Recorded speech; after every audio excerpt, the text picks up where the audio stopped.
wanna be the best in the game, invest in my name, check no restraints, I'm obsessed with the pain. I ingest, I retain, assess and I change, possessed by the thought I'll be free one day from society's restraints. Money, clout and fame, mud, disease, a plague. We all love to hate, have to play the game, have to make a name. All our insecurities are on display. This is war with the enemy, think that it was meant to be. Living in Hello and welcome listeners to another episode of Tactical Awareness. It's season 2, episode 12. Happy New Year. I am Ash and I'm joined today by my friend Owen as we discuss Colder Than Carbonite 2024, Canada's satellite tournament, and our prep for playing in it. Our third member and partner in crime, Dan, is in New Zealand for a wedding, so he won't be joining us tonight.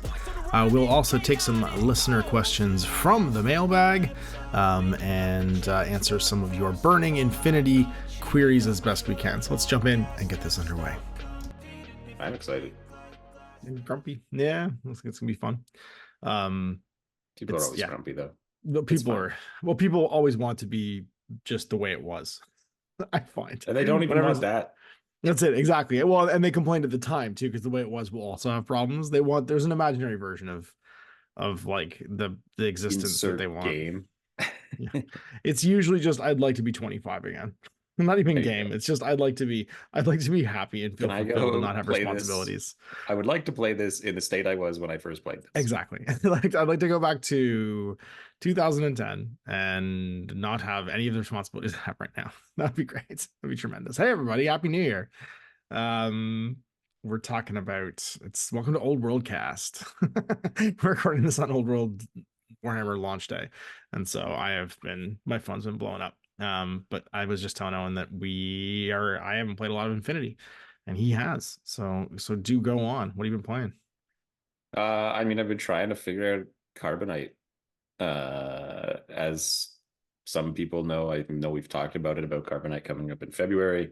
One of the things they've done is they've decided to add special modifiers to each mission based on the deck. They drew a card. They basically drew a card for each mission and got like a random battlefield condition.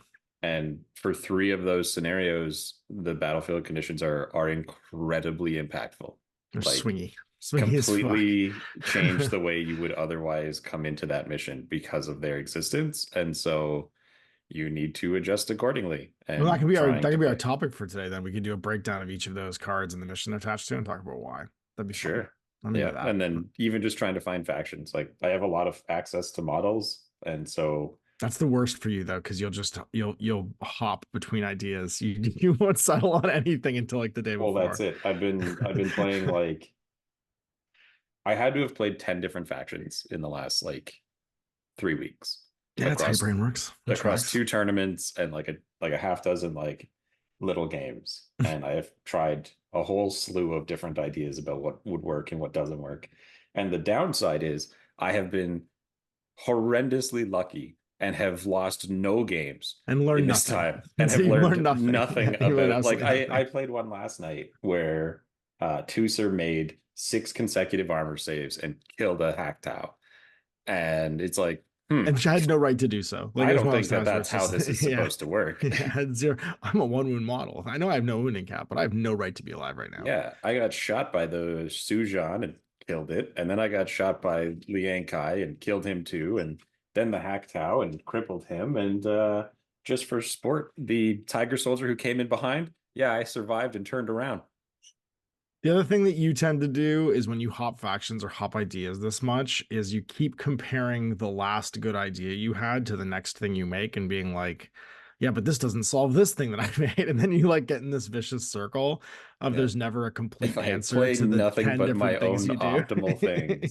None of them can beat each other. But that's how your brain works, right? Your brain works because you just assume other people are going to come with some variation of that idea. And so you just keep you keep looking through like all of the factions to try and find the perfect answer to all these things that you come up with, and you never find it. So you just end up running in circles chasing your tail.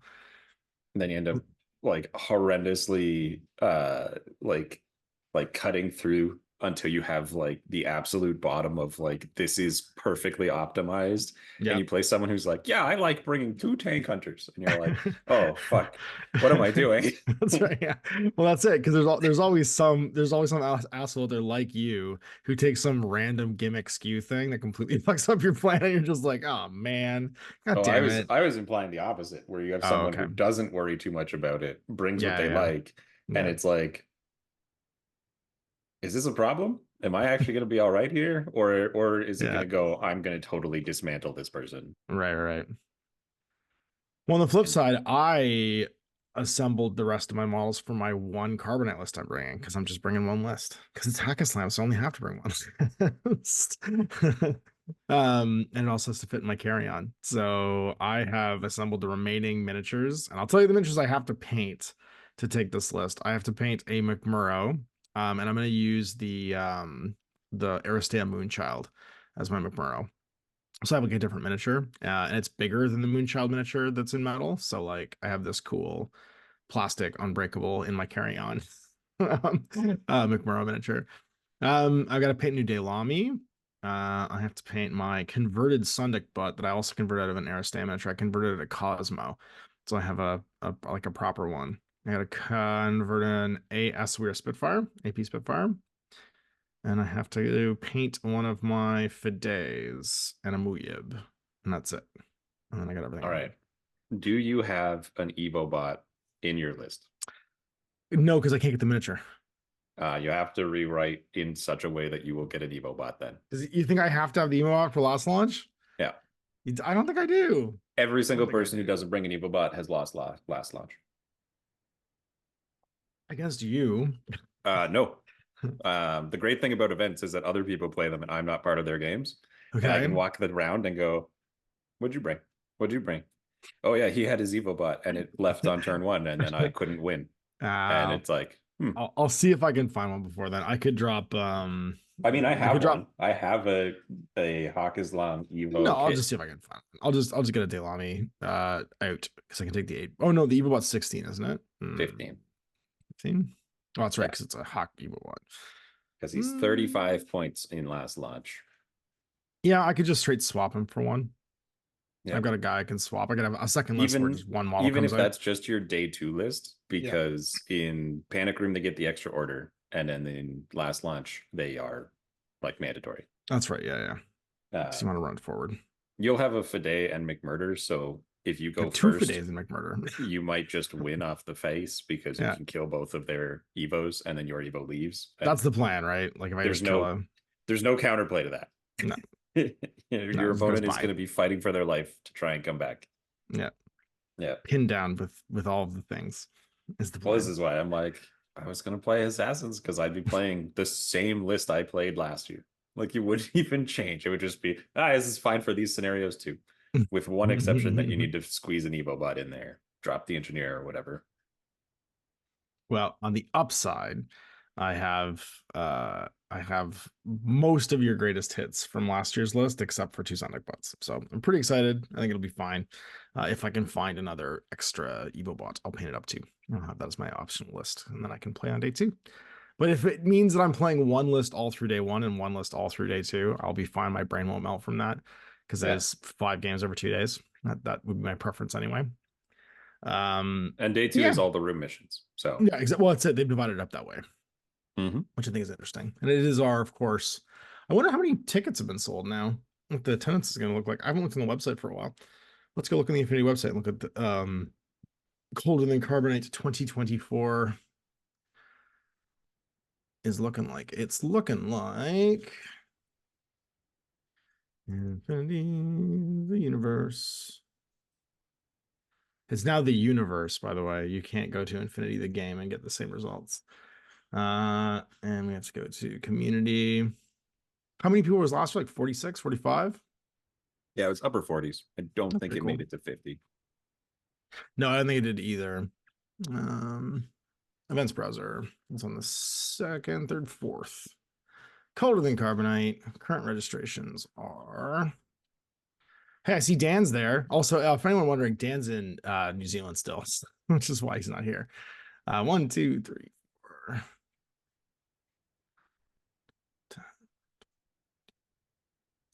17, 18, 19, 20 people. So far, there's 20. That's fair. I mean, welcome to the reality of people signing up. I'm not signed up. Of course you're not. Did you buy a ticket, though? That's the difference. No. You haven't bought a ticket yet either? You're No. very funny. This poor Warcore. This poor how this asshole he has no idea how much terrain to bring or make. Yeah. I mean, well hey, done. I buy a ticket and I bring a table, thus solving my own existence. No, I do understand that. Yes, that is fair. That is the right thing to do. Always bring a table if you are going to one of these things, because it just helps out a ton. That is a huge help out. It is a 50-player event though, so they're part of the way there. Yep. Well, let's jump in then. I am hopefully going to play some Infinity this week, which will give me more to talk about next week. But as of right now, we should just talk about what the missions are going to be. So the core are going to be Mind Wipe, B-Pong, it's supplies on day 1, and then Panic Room and a last launch on day 2. But the first trick is Mind Wipe has the Arctic combat condition. So that creates what? I believe it's 2 I don't have my deck area in front of me. terrain. I don't have my deck in front of me either. We have a picture in our there's a picture in our chat. There's a picture in our chat. There was a scan of all of them in our chat some hero put up. Let's look to the gallery in the chat if it's not full of your memes about various conspiracy theories, which it also is. I just have to sort through this. I was not going to ask you to try and find it on your phone because I assume that was just nothing but memes from conspiracy theories. There's a lot of garbage in my phone. There's a lot of garbage on your phone. Your iCloud is shocking. Where are we at? Just about back to around that time. I'm trying to find. Oh my god, some of the stuff we post in the chat is insane. Oh Lord. Looking back through time and regretting all of this. There are so many lists posted. It's just okay. I found it. Here we go. Arctic conditions. Oh no, these aren't battlefield conditions. These are just the missions. Nah, we don't have them. Nuts. I have my deck out in my car. No, I had the image of all of it. But yeah, there is a ton of miniatures and a ton of lists. Let's just do so anyway, battlefield conditions, it's Arctic conditions. I don't think it matters. We can skip that one because that was the one I cared the least about. I don't think that one matters that much. I do believe it's like it just gives it's actually no penalty at all. It's just if I remember all of the battlefield condition ones that give you a terrain type, it just gives a bonus of +1 move to models with that terrain type. So I believe it's a saturation zone plus the terrain effect. I don't think. Oh, there might be. It's a saturation zone across the middle. It's not placed. Yeah, it's great. It's just across the middle. Maybe. Yeah, because you don't place markers anymore in this one, or if you do, you can't stack them. I can't remember which one, but either way, it's just a bonus for people that have that terrain type. It's no penalty for anyone else. I don't think. And then it's a CQB supply. So CQB means there's no shooting over 32 inches. Found it. 2 templates are placed that are mountain terrain. Saturation zone. There you go, Hawk Islam. Oh no, it's not desert. Never mind. Take it back. Get back out. It's Arctic combat.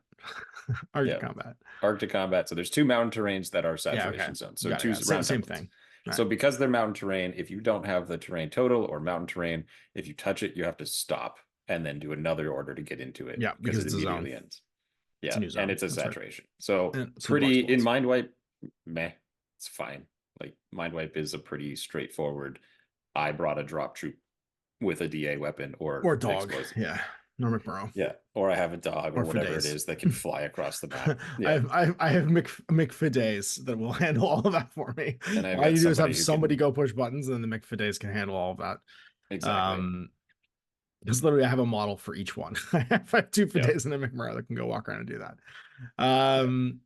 And then B-Pong with CQB. CQB close quarter battle is the one where all ranges are limited to 32 inches. Yeah. So you can technically attack outside, but they are automatic failures. Yeah. Just a thing that happens. It's not like unless the table's super open and you've managed to perch somebody outranging an HMG. You know what I mean? Like it's not really that relevant. I think because it's B-Pong, it's relevant because now you have to fight everybody at like skirmisher range, like the HMGs, X-Visor big guns, like all that garbage, like Fearbox, and you can't use snipers to counter big HMG teams. Mm-hmm. And also now, if you were depending on things like snipers, you are penalized against the HMGs. And normally it wouldn't be that big a deal, but B-Pong is a mess of a mission anyway. Yeah. So I guess now, I'm shrugging because I have nothing really that's fighting at that range anyway. My whole yeah. army's job is to get inside that range and force you to come there with us. But 'Cause we just answers to cross some the of your table. stuff, like the Sunduck Butts, is Yeah. really long range, and now they can't. Like they have to fight you because even at 32, the Sunduck Butts on 7s. Yeah. So you're It's nothing but like, good for me. It's nothing but good okay, for me. I don't go down to 4s until 32. I'll shoot on 7s with 4 dice. It'll work out. It's nothing but it'll always work out. Yeah. I want to go into this Colder Than Carbonite having never played a game with the Sunduck Butt. and just like lean on it as hard as I can to see how it goes. And then we've got supplies with BC Battle Condition Storm. What's the Storm do? Is the visors give you +1 BS. I do not have any visors in my list either, I don't think. No, no, I have an MSV1. I have MSV1 on the Muyibs, I'm pretty sure. No, yeah, because Govads get the MSV. Govads get MSV, that's right. But I think they have X visors, so you still get it. They do have X visors, yeah. I get the X visor one. Yeah. Atalanta BS19, Bolts BS20. Couple really powerful buffs there. Thankfully, only 360 visor also gave you +1 skill. Yeah. Yara, if I had her, would have it, but I'm not taking Yara. No, but she also doesn't have like anything else. I think she's BS12 even. She's 13. 13. Okay, yeah, 13 so MSV too. You could get her to 17. But she's cheap though. I'm just saying, like, it's a pretty decent BS buff for a cheap model. Yeah. Well, I mean, Dan and I were talking about it and saying bluecoats because they have their biovisors and they all bump to BS 13, and the ability for them to become a beer link is dirt cheap. So all of a sudden they're shooting 19s on their adhesive launchers. Yeah, and it's good. Well, it's encouraging visors for that mission anyway, because a lot of the things that go up and grab supply tokens and like supply crates are going to be things with smoke, things that can like get there through all the stuff that visors then counter. So it's just a further encouragement to take things in that mission that have that. Yeah, I suppose. Stops things that like to go open things with smoke grenades covering them. Yeah, just I don't know. That one I can see people just forgetting, in all fairness. Yeah. I think CQB as well, honestly. Like it's going to depend on your army build if you're leaning on a gun that's trying to outrange somebody. Yeah, it'll also depend because, like, is your table a corner-to-corner table or is it like line-to-line table? Yeah. Because a lot of tables get set up in a way where, like, the big terrain features are on opposite corners, and all of a sudden now you just can't shoot each other. Well, the nature of E-Pong, you're moving into contact with those guys and trying to stay there in the middle anyway. So you tend to smush up in B-Pong. Like, you're not necessarily going to be at range because the markers are never going to be, like, 2 of them are always going to be in the middle of the table, and the last one's never going to be far from the middle of the table. Yeah, the guys who are really good at moving up on that are bad when you can shoot them from the far corner. So like the way to defend the opposite target is usually a sniper in the opposite corner. And then a close quarter guy to defend the close one. So you can like tower down on one and long range defend the far one. It basically just penalizes first player, like, as everything in that mission. Trying to take away.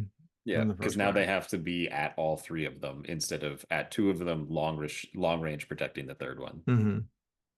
Which is like, good luck defending 3 things in Infinity. Yeah, that's day 1. I don't honestly think that any of those are that big a deal.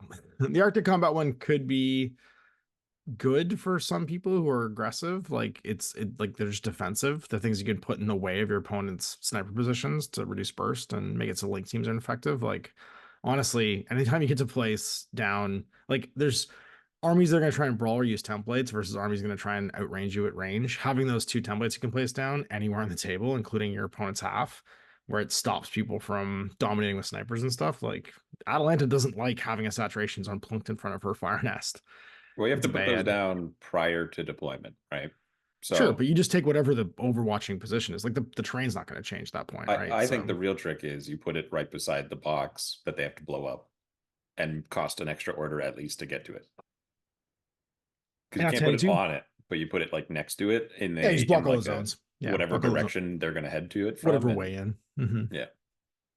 Yeah. Day 2 is where it gets real nutty. Real spicy. Why don't you go over day 2? So the first mission is Panic Room. Panic Room is I love Panic Room. Is a round by round scoring mission that is a kill mission with a biotech war twist. It's like a closing in biotech war zone. It starts 4 inches out and it moves 4, up 8, 12 every turn. Yeah, every turn 4 inches it gets bigger, but it's every side. Yeah, only affects your models. And in the addition on that scenario is defense system failure. So each player places 2 turrets within 4 inches of the midline, and they are hostile to all players. They can go in the room. Yeah, baby. They can. They ruled it that you can. Yep. It's very funny. So I played this. This is actually the most recent game that I played. And my solution was, as player 1, I chose to try and not kill a single turret, but still get a guy in the room. And I was able to do that and then have guys standing on rooftops around, so that my opponent now had to get into the room with my guys watching and all of my free turrets. And it ended up working out. Is that it's obnoxious. Like, yeah. I mean, but both sides ostensibly can do it. I guess the problem is whoever's getting the advantage of setting up first, having an extra 2 turrets is kind of a huge deal. What do you mean? You put all the turrets out before both players deploy. Yeah. I mean, you're gonna know where they're gonna be. It's like a force multiplier for if you're holding the room. Right. I mean, unless it's in the room, and then you have to get in the room with it there. Yeah, I mean, they're just turrets. They're not hard to kill. Especially if you like smoke them or walk over them with and just intuitive attack them. Like, there's a bunch of ways of digging out turrets that if they're stuck in a room where you can get an angle of a smoke grenade on them without them seeing you, it's not bad. Every extra order. Yeah, it's not just them, right? Like, it's your opponent too. Like, Atalanta's sitting on a rooftop looking over the 2/3 of the room, and then there's turrets in the dead zones around her, and she never activates, and now you just have to deal with that. And it's obnoxious. Yeah. Like, it is. Like, they solve a couple problems for you to be able to bring, like, needlessly, like, there's an exclusion zone on there, and in the current season you can have a guy guarantee drop along the line touching that exclusion zone. But you could place a turret in such a way that it can watch a section of that zone, and you don't have to put a guy there now because you have a guy there that you got for free. And you close that drop zone. Nobody goes into getting shot 3 times, even if it's only on like 13s or whatever it is with a combi rifle. No one does that. Well, you wouldn't. No, you'll die. No, absolutely. Any drop troop that can't react to it, that just has to get plunked in front of it, it's gonna get shot to pieces. There's very few. I can think of like 2, like the Lushi. Anybody could risk it, but you're not gonna do it, right? Like, even the Cascuda isn't gonna do that, because he's not gonna sit there and get shot twice, because it's gonna land and get shot, and then when he moves it, it's gonna get shot, and now he's in unless he lands on top of it and just kills it. Maybe, but it won't be within explosion range, because it's within 4 inches of the middle, and the zone is 8 inches out. Oh, I see what you're saying. So if he does the guarantee, which is the whole point, right? Which is the whole point. That's why you do it. Then he can't hit it, and it's just going to shoot. You know what I completely forgot about the other day is that support jump doesn't just give you a bonus; it also makes your opponent -3. And you can do it in ARO. I forgot it's one of the only Evo things you can do as an ARO. Yep. Having an Evo is handy. It is. And on that mission, it gives you an extra order. I want an Evo War Driver. I tried. I wish all armies had Evo War Drivers. They're so good. The problem is on last launch, which is the last one, and I guess we'll talk about that one. Yeah. Is the baggage bot Evo being 35 points. Yeah, extra points. And points are worth 4 of the objective points at the end of the game. So even if you both got, like, you got your Evo War Driver and he got his Evo baggage bots, he got 4 points and you got 0. Yeah. You denied him 2, cool, but odds are you still lost. That's right. Kill that baggage bot. Yep, you just got to kill it before it gets there. Kill the enemy baggage bot. Sacrifice whatever needs to die to kill that baggage bot. And get your own out. Mm-hmm. Because it's going to cost you at least 10 orders to get a guy to get a button and get it to the middle. Which sounds crazy, but hey, I've watched now a couple games, and it is like, unless you've annihilated the other guy, like unless you've killed them to the point where they basically can't defend, can't fight back anymore. Yeah, then they can make it. But like, I wouldn't assume that I'm going to be able to annihilate any other player shy of things that like hard, like the dice skewing in my favor. Like, there's no combination of models that just wins against everything that another player has. That splits all of its shots, so every shot kills 3 to 4 people. Yeah, every order needs to take out at least one other order, sometimes two. Yeah, sometimes two. And then you're feeling like you're in a position where you're okay. But you've probably actually, if you've done that, you probably actually just put them in retreat, and the game's ending prematurely. There's no retreat. No retreat on last launch. Really? Yep. Oh, cute. You got to get to the thing. You got to launch. Everything's exploding. Now, thankfully, exploding around you. There are 2 0G white noise zones in last launch that have been added. Oh my god. They've added, what is it? Space combat. So we have Arctic combat and space combat as our 2 zone ones that have gotten drawn, and we get defense system failure, Storm, CQB, and storm. Yeah, okay. Yeah.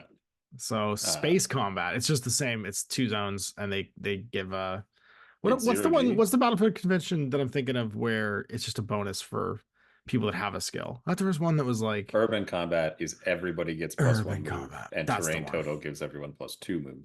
That's right. Which might have been good. Like, if you were trying to find ways to offset scenario, like if I took these cards and put them on different missions, I think you'd have a different, like, I think space combat should be on BPOM.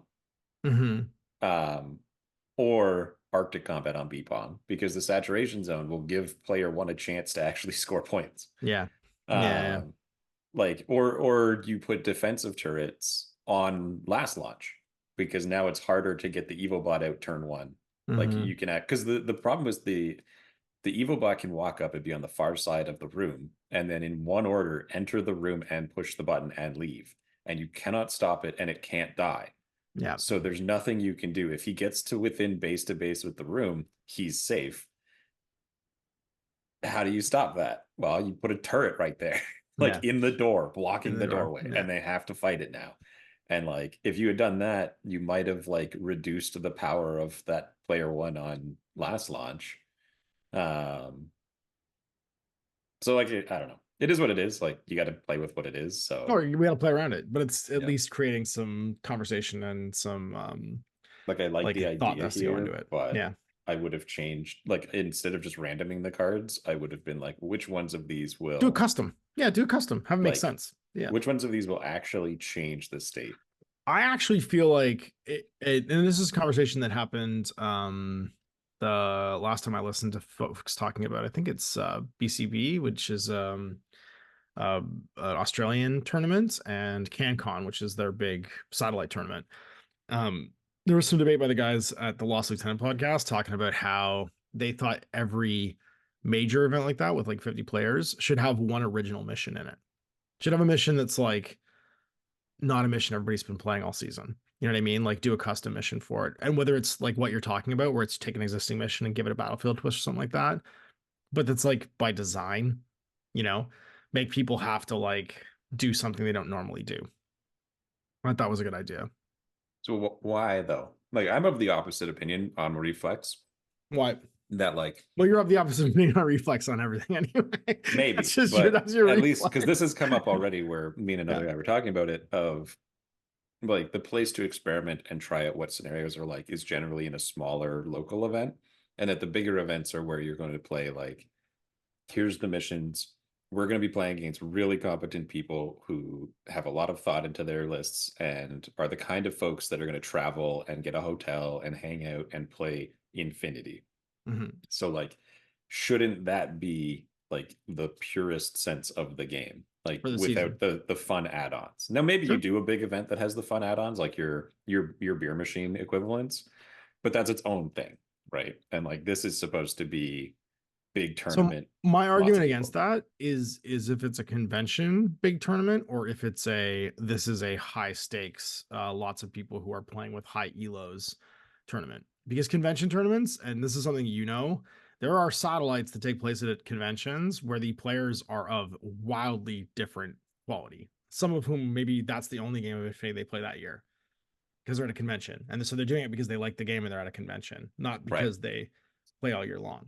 And Which that's is where I why think, conventions usually have multiple types, though. Like but they're still many events I satellites. play A in. lot of those are still Sure. satellites, right? Like just because what's the capacity, right? If you have 100 people that can plan an event and you fill it up and it's 100 people going to a convention, they're not all going to be able to go to that convention and be of the highest caliber, right? So like that's why I'm Sure. saying I think if it's the intent of the event versus is it supposed to be like the qualifier super thing. So maybe it's the throwing around of the name satellite that is the misnomer.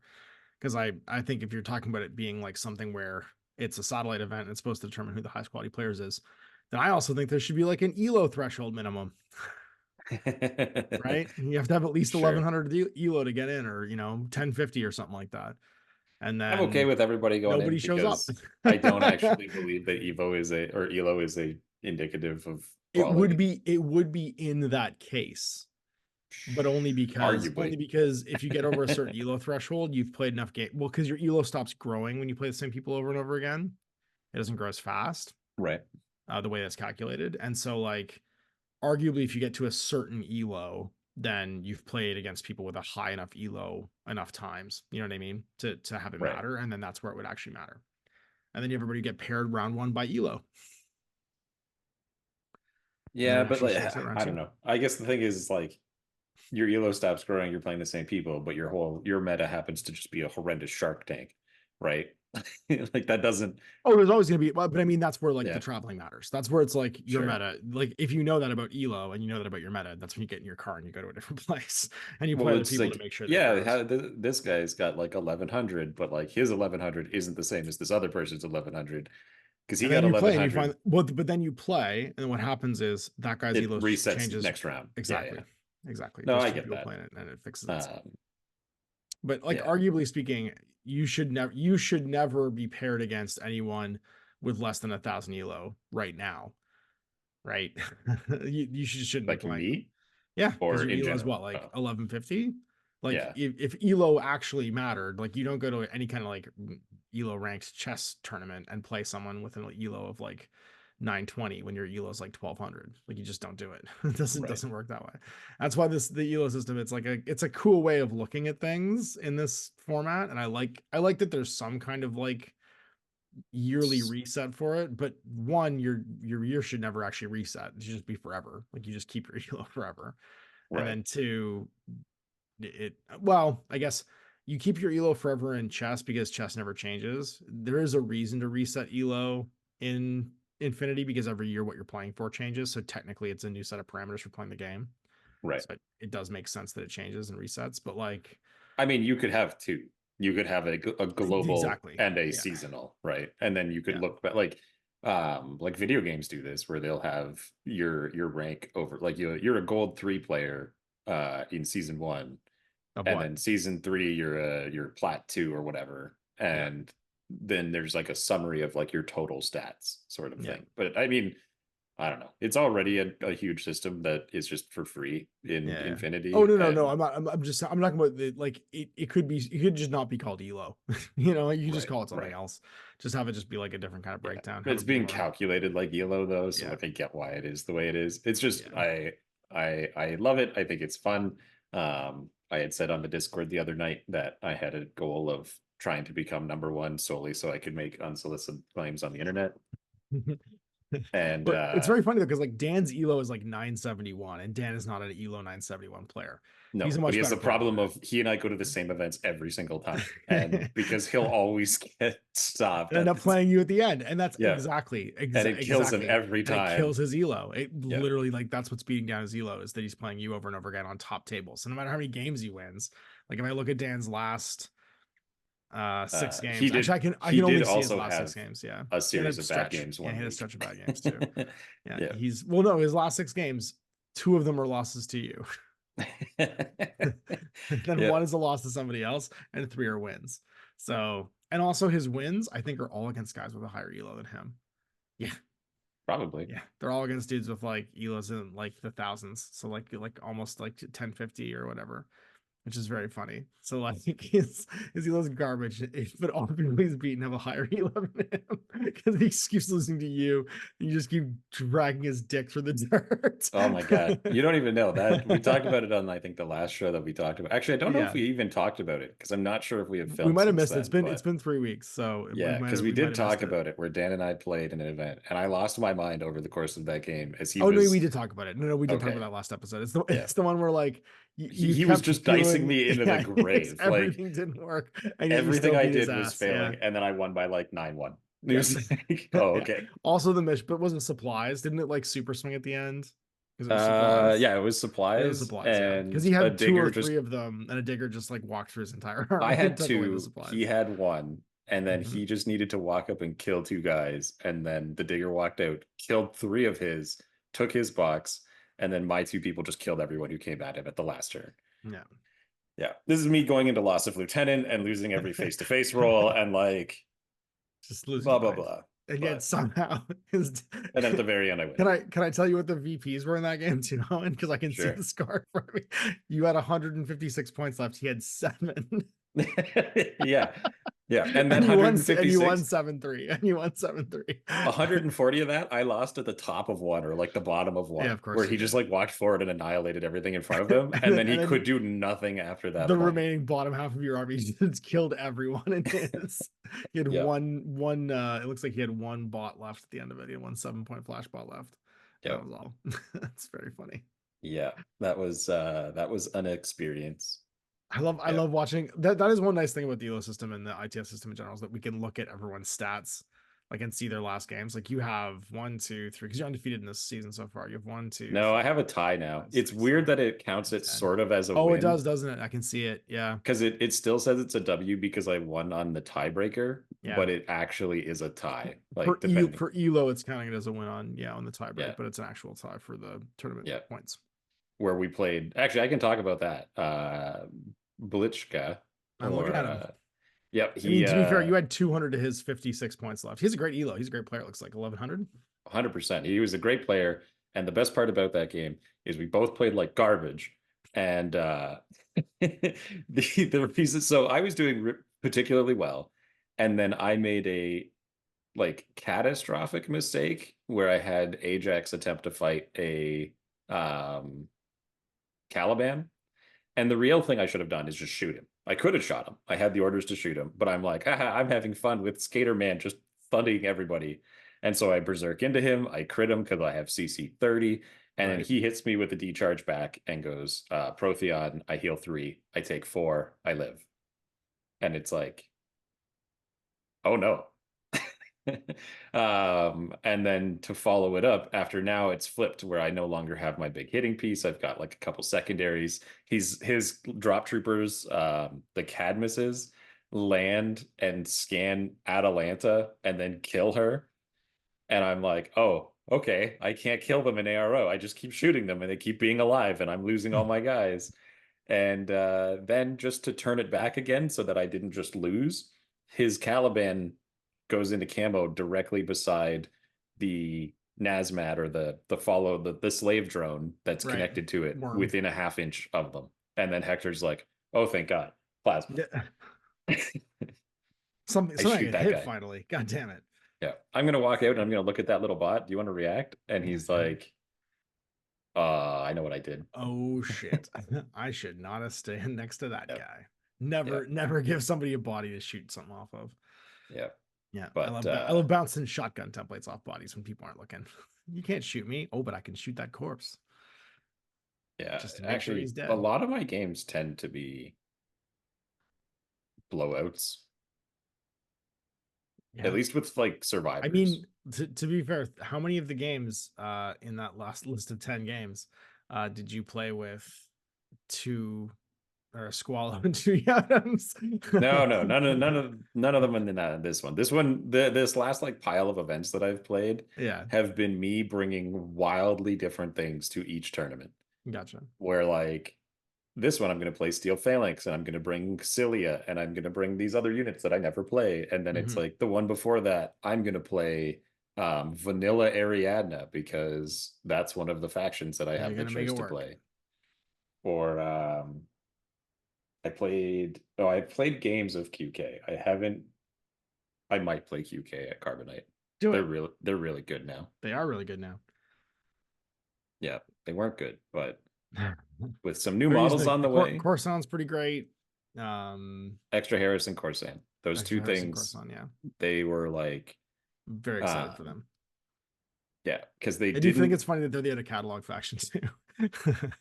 They didn't have, that was like the problem was, so like I had played QK a bit when I started playing the game, and there's another guy in our meta here who's really good. He's the guy who I tied against at Carbonite last year and like plays really well, and he has QK and had put them on the shelf. Like they've been gone for the entire time that we've been playing, right? Or since I moved here. And I was talking about the other day where I'm like, I think QK has something to do now. And having now played them, the ability to take a Harris of 2 Corsans and a Kaplan for like 50-ish points, that you can send out, and yeah, it's 53 points for a Doctor and 2 Corsans. And on turn 1, you just run them across the board until they die. And the Corsans will always trade up, because they're 13 points and they shoot 4 chain rifles. So long as you go after a digger or bigger, you will trade up against your opponent. And because they have climbing plus, because of this, because of that. And then now you have access to another Harris and a core still. And so what I did was I had my list was that Corsan and Kaplan. And then the second group was 2 Azraels, one with each type of gun. And the Red Fury Rafik. So they had a specialist with them. And then the last one was a Jean Bazan sniper with 2 Hafsas pretending to be Jean Bazans. And I had 2 Yuan-Yuans and 2 Al-Hawaz. And one of the Yuan-Yuans started just on the board beside that Jean Bazan sniper, so I could smoke shoot. You can smoke shoot, yeah. Yeah, and crazy powerful. I had never played with the Azraels since they got their last change. That's horrifying. That gun. Yeah, the +1 burst Fearbach is pretty horrifying. Both of them. The Fearbach. Oh no, the ABA HMG is obviously horrifying, but like the Fearbach hits like a ton of bricks. Well, because like you put him in a Harris and he's 4 shots. Oh, yeah. And it's like that's as good as a regular HMG. It's a regular HMG, but it does AP, DA, fire. Flaming. Yeah. It's damage 15 because it's also BS attack +1 damage. +1 damage, yeah. And then it's AP, DA continuous. Yeah, it'll melt. If it lands on you, it'll probably melt you. But like, even if only 1 lands on you, right? That's like, and this was what I was thinking of. Like, we were doing the math on like, if you shoot a tag, it's pretty likely if you shoot a tag, it will die. And it doesn't actually matter which tag you shoot, because like all of them are sub 50% chance of passing an armor save against it. Yeah. Everything's below 50s, and then you got to keep rolling. So as soon as you're rolling 2 dice for a below 50, one of them's going to go through. If both of them go through, you're just dead. Yeah, because that's the stats say that one of the 2 subsequent ones kill you. And because you shot 4 times, odds are you'll get 1 through, because they're only going to arrow with at best 3 shots back at you. Yep. And yeah, it's crazy powerful. It was such a good so the Corsans, they were the left right. Like the Corsans jump out, they hit them first, disable the few things like snipers and stuff that could stop the Azraels, and then next round the Azraels just kind of like, that guy dies, we stand here. Reactive turn, I'm okay, I'll take 2 shots on 13s. With if I win a roll, you lose. Yeah, and I'll probably survive whatever you shoot me. Yeah, they're not fucking around, that's for sure. They definitely don't. They definitely don't punch under their weight class of 40 points. Yeah, that's 40 and 44. That's the insane thing, is that they're 40 points. Is that they can kill a 100-point tag or a 75-point tag, and they are 40 points. And it's funny too, because like I just played with Tusser, who is like the same as them. but but not the like same. no, he's much worse. I mean, I don't think Tuser's good, fairness, even playing him and whatnot. I mean, he's different good. You know what I Yeah, mean? Like his strengths are elsewhere. These guys are to them everything is a nail. You know what I mean? They are just straight sure. hammers. That's all they do. They just put bullets into the problem whenever the problem arises. Yeah, and I mean, not like the other guy's not going to do it either, but yeah, it's fun to see that they're all getting their new sculpts. I don't know if you saw those. Yeah. Oh yeah, yeah. Everything's Um, coming out new. I did like This new sec bands look really good too, and actually sec bands are wild cards in that faction, which is nice too because it gives you another model that you can have hang out with the Azrael you because you're could. not. Yep. And I think did the sex get a doctor because that'd be nice for him. You bet they have a Doctor +3. There you go, baby. Sec band Uh, doctor, give him a little back rub. it's funny too because like on a shame on you CB sort of mentality, but they released this sculpt like the 3D renders for the new stuff that's coming out, and there's Right. like a bunch of mistakes in the 3D renders, which is What do you funny. mean?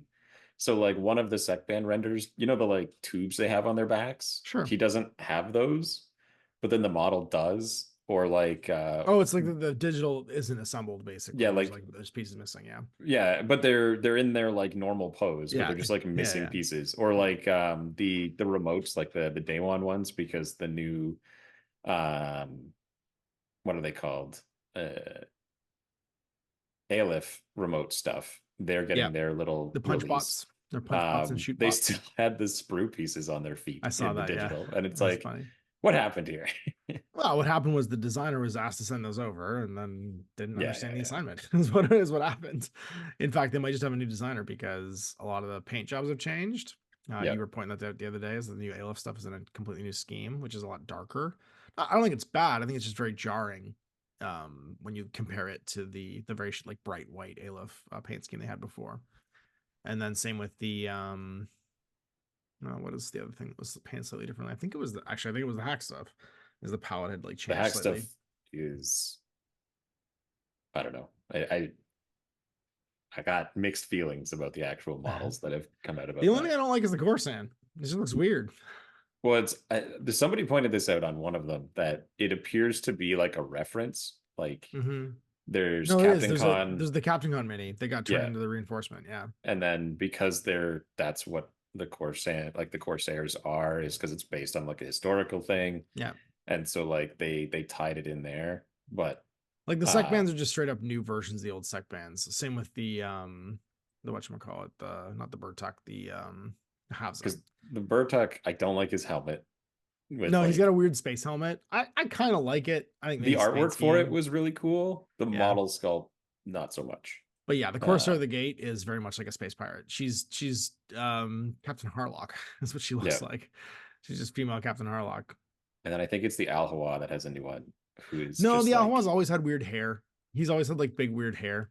the hair I don't mind. It's the pose. It's this like the squat thrusts, like squat thrust pose with one hand out, and it's like she's walking around like she got rickets. What happened here? Yeah, they're just very generic. They have very generic. It's funny. The one thing I was going to point out is the Bertuck actually looks like he's based on the sculpting dolly for your favorite boy, the flamer from US Ariadne. Oh, the Patcher. Mm-hmm. No, the flamer, like just the regular US Ariadne grunt. Oh, he looks like his dolly is like based on that. It's like whatever the digital dolly underneath is, which is like the kind of like the frame, the like sculpting frame that you put underneath the digital asset. He kind of looks like the same pose. If you look at let me just Google him. US Ariadne flamethrower. I guess my brain is I have two of the Al-Hawa snipers where it's the girl with the long ponytails and the sniper standing upright, and I have one with and one without the sniper to be a hacker or not hacker. And so when I see like the wacky hair, it's like, yeah, but I didn't use that guy.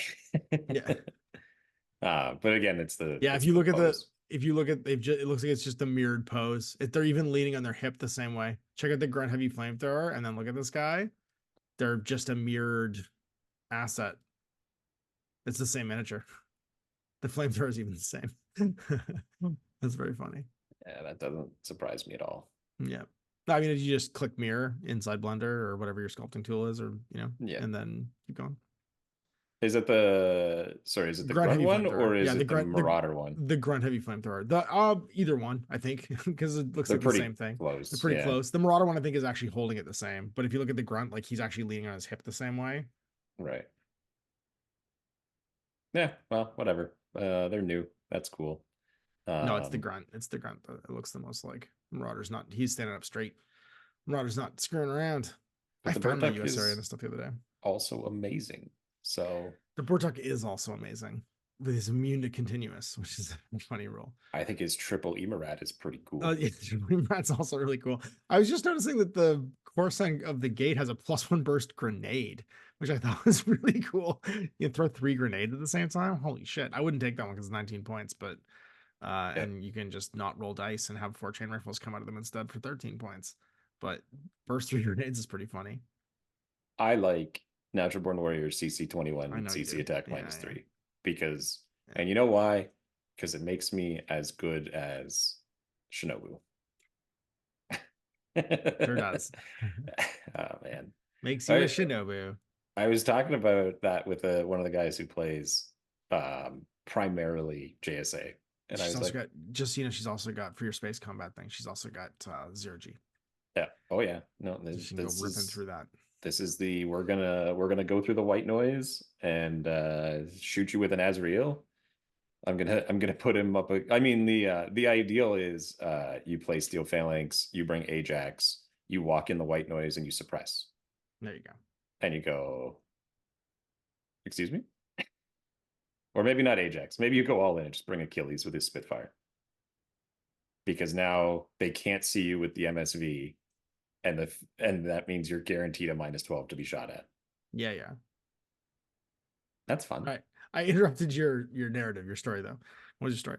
Oh, just that I'm starting to become of the opinion that the Oniwaban and Shinobu 1-2 punch might be the worst models in the game.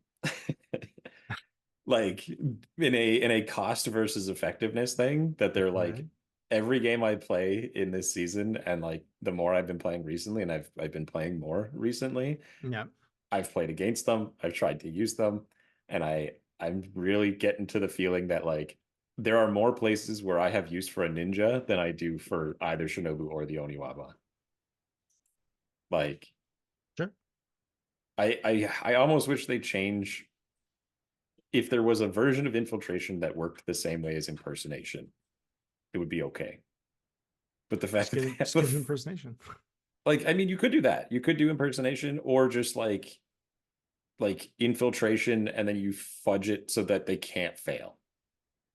Like they have infiltration +9. Well, you don't change their fizz. You just give them infiltration +25 or whatever it is. Yeah, yeah. And then they can always make their infiltration, because at least then it's not like a 44.25% failure rate model. It's 30% actually, I think. 30% of disappointment. Yeah. And they're totally garbage if they fail. And that's a 1/6 of your army. Like, if Shinobu shows up, that's the equivalent of that Azrael with the friggin' machine gun. Where they're supposed to be the same value. I get it. They do different jobs, but yeah, I know. It's been my experience. It's recently. Your theory and your experience. And your anecdotal experience, this is what happens. Correct. I feel much more prepared for this event now that we've talked it out, in that I have 5 models to paint and I have no idea what I'm going to do. But I'm hoping my first game with Sonic Butt is the first game that I play of this event. Do you want to do a few reader mailbag questions? Oh shit, completely forgot about that. It's been a minute, hasn't it? Because there's like 4 pages of them, so for real? Holy crap. Okay. We can cut through a few quickly. Let's do it. Why don't you got it pulled up. Give me the first one. Raffin, HRAFN, asking, does Denma bring the Caledonian army back to being a competitive place? If not, what would? I started playing Infinity N3 with Highlanders, and it pains me that Cosmo, TAC, Vanilla seem always better choice in N4. A few times I tried, their limitations seem so much more limited now, and they just don't seem to have the depth of the other factions. By the way, Denma links and Cosmo. Yeah, I know that too. Is Caledonia? Well, Caledonia didn't end up on my list of worst factions, I believe. Yeah, me either. I think they're fine. I think they're one trick. Like, I think they have like a gimmick. Wait, did they end up one? No, yeah, because Merovingians was the third one. I Merovingians, actually, yeah. I think TAC is worse than Caledonia, The in my opinion. Caledonians? Yeah, I Yeah. would agree. I'd agree. I think Caledonians have a bunch of great units still. Scotsguard are still great. Mormares are still great. The SAS is still like a crazy cheap infiltration piece, like that Forward Observer or Specialist one. The Forward Observer one with the chin rifle. I just think shotgun there's is something great. to be said about triple Cameronian or McMurrow and Cameronians. Sure, Like, absolutely, yeah. no matter your community may be accustomed to putting down dogs, but they're so good. Like, and 67 points for 3 dogs is a lot of dogs. That's a lot. That's a lot of yeah, run towards you, and because you can make them all regular too, yeah. they're not bad. Does I don't know. Denma fix them? I Do don't think he fixes them, but well, also, do you need to lean into um do you need to lean into making them regular? I still don't think you do. I don't know if Willie's still required. He's a big investment for a lieutenant. I think with the 35 points. change to the 15 order cap, I don't think he's as useful as he used to be. No, me neither. Because like you used to be able to just throw those the Highlander rifles, the Galwegians, and like be able to bury your opponent in orders on your dogs. Because it's not as good. I mean, who else can they lieutenant though? A Gray, Mormare, Scots Guard. Brigo Scots Guards and also volunteers, I'm pretty sure. Yeah. Like you could bring a Highlander Gray lieutenant. He's only but 12. Oh, what 12? The Mormares are 13 at least. Sorry, and so are the Scots Guard. But the Mormare wants to fight. You're not taking a Mormare to stand around. The Gray having the +1 damage T2 rifle, not bad. He's no Mormare and he's no Scots Guard, but he's no the Mormare just needs to go to the final level with a T2 HMG. T2 +2 damage HMG. Give me that damage 17 type 2 HMG and I'll be ready to rock and roll. Yeah. I mean, it's AP already. Yeah. I know. Yeah. No, type 2's even better. take that, Fearbach. I mean, in all fairness, this guy and I would actually fight this guy with the Azrael. Like, oh shit, yeah. He just died. He's got one like even if you gave him the extra one, he'd still lose. Like his attack is 1 extra damage, but the other guy is fire. This guy's going to the Mormare is going to melt if he fights that guy. He's the same or less points. Because that 35 extra points, if you don't bring Wally, what do you bring? Is there something else in here that you would do instead of Will Wallace? So like, sure, you bring a Mormare or a Gray. Like those are your two, because they'll be part of the link, whichever one that's going to be. And they can be the lieutenant. And they don't have to be the first guy, because like a Gray is like 25 points for the lieutenant. So you save 10. You bring more SAS. You take a volunteer with lieutenant. You go all the way. Go volunteer. Just go volunteer. Yeah. Volunteer lieutenant. Put them in a link of other 6-point volunteers, light shotguns. Take a full core link that's 4 light shotguns and the lieutenant, or 3 light shotguns, lieutenant. That's only 32 points for 5 points. 32 points for 5 regular orders. And I mean, you can put a Gray in there. Stack the rest of it with whatchamacallit, dogs and SAS. Dogs and SAS, yeah. Dogs and SAS and Scots Guards. Exploding Scots Guards. NCO Scott Guards with SMGs +1 burst and surprise attack. NCO Mormare with T2 rifle, AP +2 damage, X visor. So 5 volunteers and 5 Scots Guard with surprise attack and +1 burst SMGs and Panzerfausts and NCO and camouflage. And then I like it. Your other 5 models in the link is McMurrow. Let me just see. I think you can do it. I think you can absolutely do it. You could take 2 Cameronians at McMurrow and Usha and an SAS. I'm pretty sure you can fit it because you only had 100. You have 10 models. You only have 177 points so far. 1, 2. This Usha. Oh yeah, it's 100%. You can do it. You take the specialist and you take the. Oh my god, you still have points left over. You have 3 points left, and you can't take any more models. It's Usha, SAS specialist with shotgun, Cameroni and Camaro, and then 5 Scots Guards with SMG +1 bursts, and 5 volunteers with chain rifles, 9 shotguns, and 1's lieutenant. And everyone can use, like, all the Scots Guards are NCOs. And we get Denman. Oh, we can get Denman for sure. He's only 12 points. And the problem is that you need him to be more points. Or you could kill a volunteer. You could kill a volunteer, take Denma.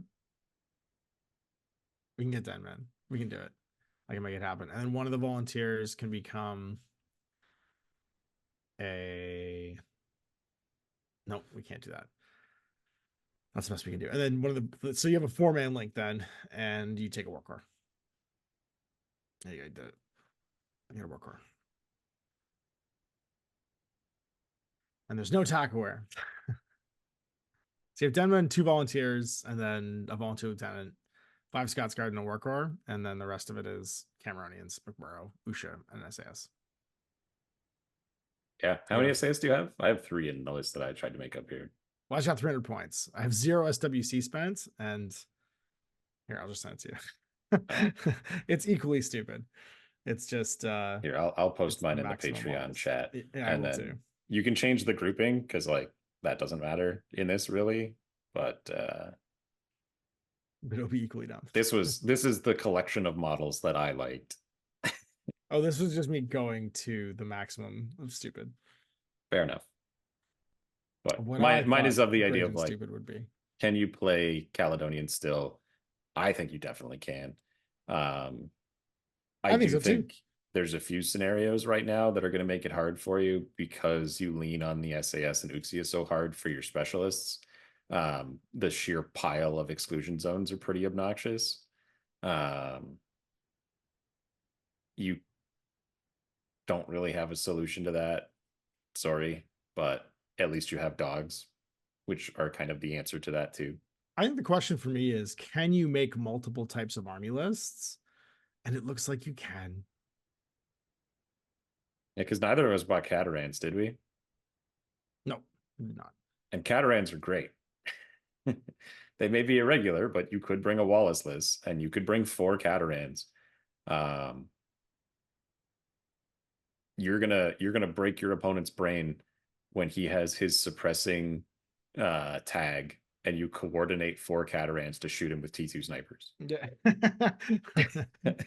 and they just break him in one shot. I guess that's my point, is that you can make weird different lists still with this list, and a lot of the factions where they've kind of like aged out, you can't. I think there's still enough like weird different things in Caledonia that you can take unexpected lists like that. And they have obvious strengths that they lean into, but I don't think that makes them aged out. I think that they're still good. What's the next question? Next question is Ryan. Ryan has 3 in a row, but we'll do one of his. Yeah, we'll do one. We'll just one each week. Yeah, perfect. Expanding beyond Infinity's meta universe and games. If Corvus Belli could make another meta universe, i.e., not sci-fi with guns, Warhammer Fantasy, and 40k, using similar rules, what would you want to see? So this is the idea of like, what if they made a fantasy game? I mean, they are. Yeah, just like, I'm pretty sure that's already on the. That's Warcrow is doing that. Yeah, or Warcrow rather. They're doing a partnership spaceship game. They've done a tag fighting game, which is now delivering actually this month. Hooray! And then they've done like a dungeon crawler, a couple dungeon crawlers actually, because they did the Warcrow one. They did the Defiance. I don't know. You know what? I actually don't know, because we played that little test one time, and I think close combat with the Infinity rule set is kind of garbage. Fair enough. I mean, the Warcrow doesn't use that rule set, so sure, whatever. But like, what would I want to see? I'd want to see something that uses the same kind of like order pool scenario design, but you'd have to change the way you interact, other than just like we both roll a d20, equal to or less than. I wish other games would bring in War Machine's bell curve. Why? Why? Because I think it's great. The 2d6 equal to or higher. So one of my favorite things in that thing, that like going from a game that uses d20s to a bell curve, You never played it, I don't think, but Silver Bayonet, which was Joe McCullough's Napoleonic horror follow-up to Frostgrave, instead of using a D20, he uses a 2D10 system. So it's a bell curve.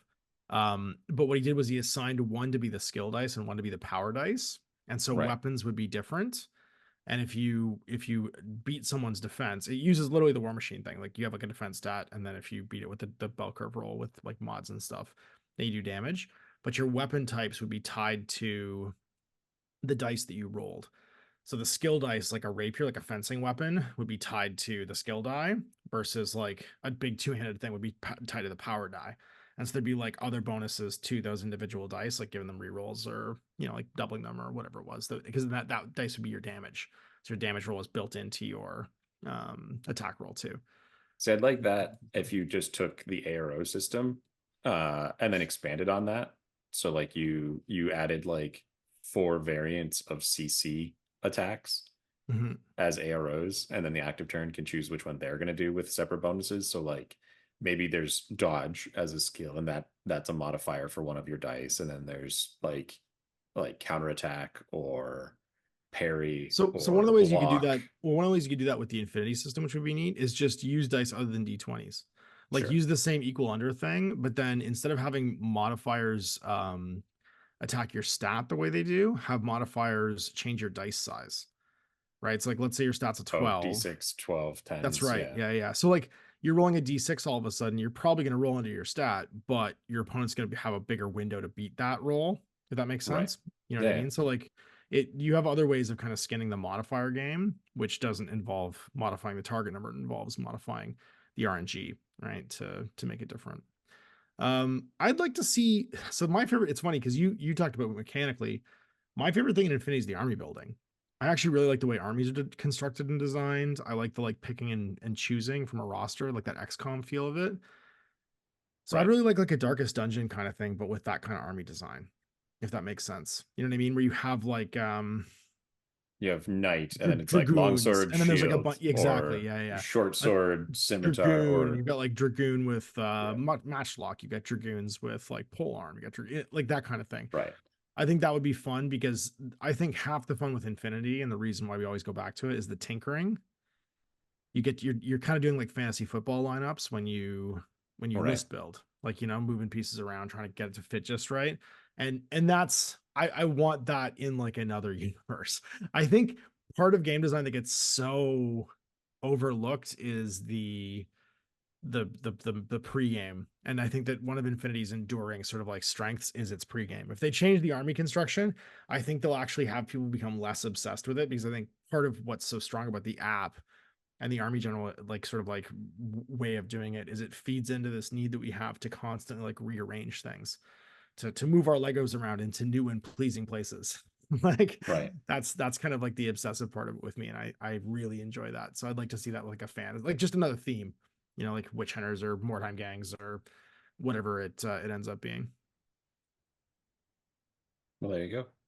All right, here's the last one. We'd like to see. Last one. So we're skipping Ryan's other questions for now. Yeah, we'll do it next week. I guess there is his second question. Now reading it, having not done so before, it is a reverse of that, where within the Infinity meta universe, what other type of games formats, excluding Aristaya and Warcrow Adventures from their website, would you want to explore? Are there other games in Infinity that you currently want to play?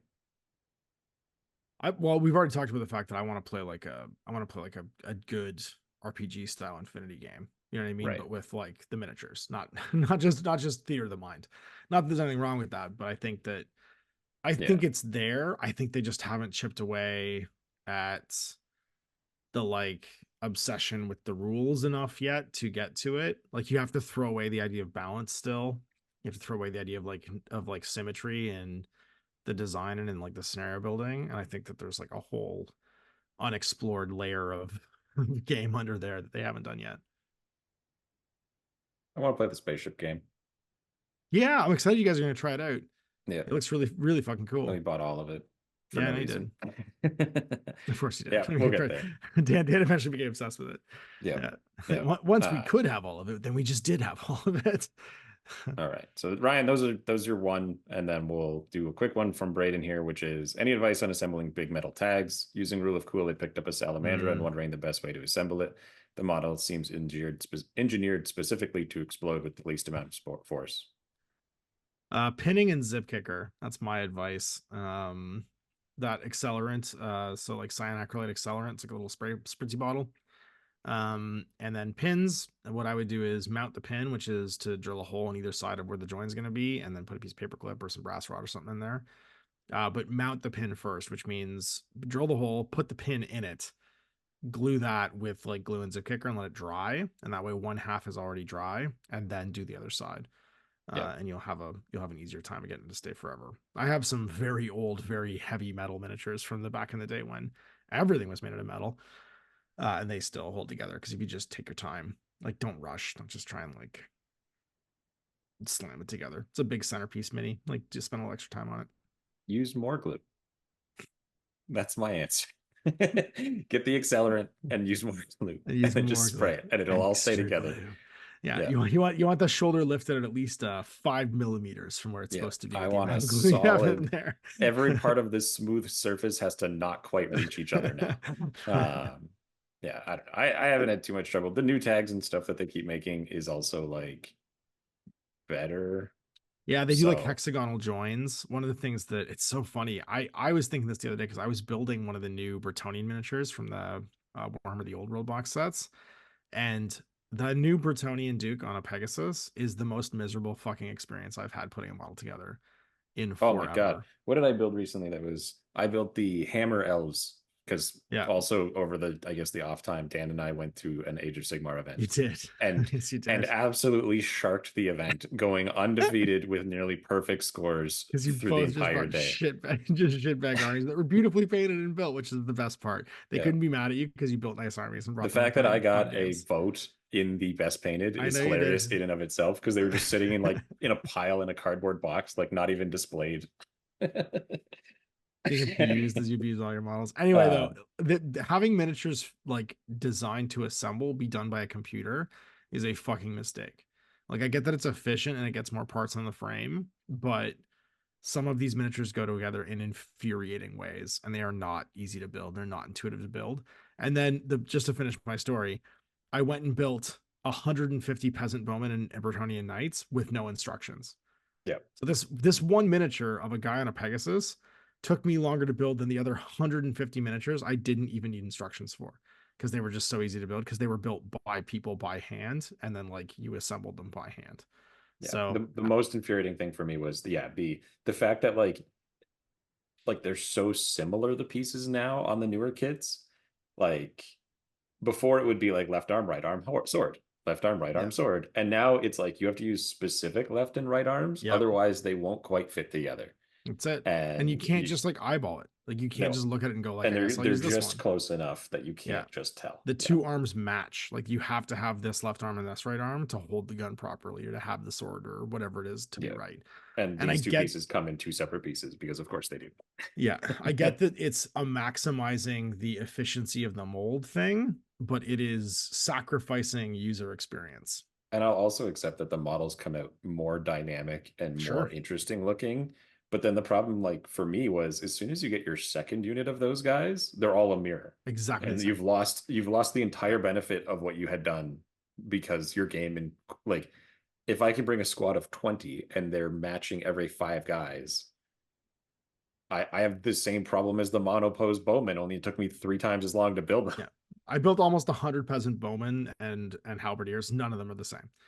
Yeah. Like, And they're all slightly different because they're looking different ways and their arms are yeah, up and down yeah. and whatever. And They have there's like different and hats. every frame of 4 guys has 8 heads on it and 8 Yeah. pole arms and 6 shields and bags of rabbits and you know what I mean? Like, but Yep. none of it goes together in a way that is counterintuitive. Like I And get it there's only doesn't inhibit you from building it a different way. Yeah. exactly. Yeah. And it doesn't I think the problem is when the instructions get in the way of the enjoyment of building.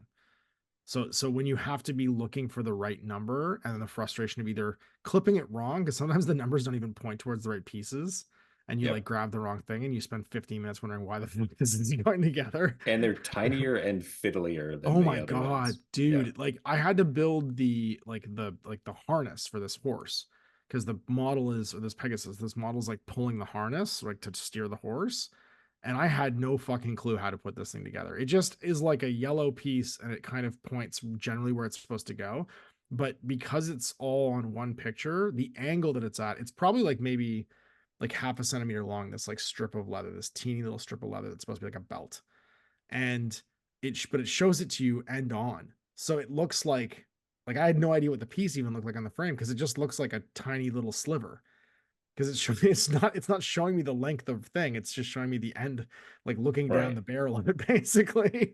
It was so frustrating.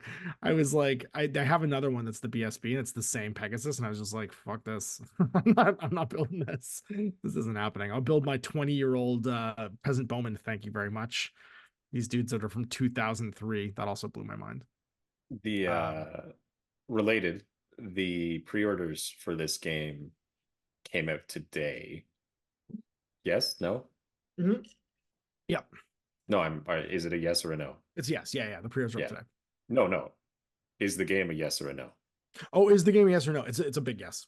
It's Okay, definitely a there big you go. yes. Yeah. We don't have to get into it. That's not what this is Don't about. get into it. No. But enough people, there's going to be overlaps here that it's like, what do you think about this? Yeah, it's big fine. yes. All right, Yeah, cool. big yes for me. Big yes for me.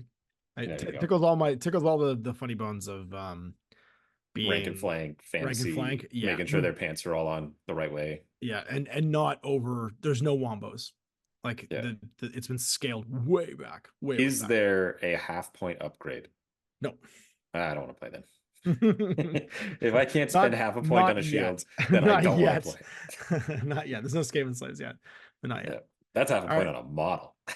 All right. Well, we'll take the rest of that conversation away from this podcast, so we can we're not getting into old world cast. That'll be the podcast we start halfway through this year. That's all we're talking about for this podcast. So thanks for listening, everybody. We'll be back next week with more as you listen to us prep for Colder Than Carbonite. Thanks to our patrons and to everybody who bore with us over the holidays. I hope everybody got a great break and a great holiday, and that you are excited for whatever's to come in 2024. Hey. Bye, everybody.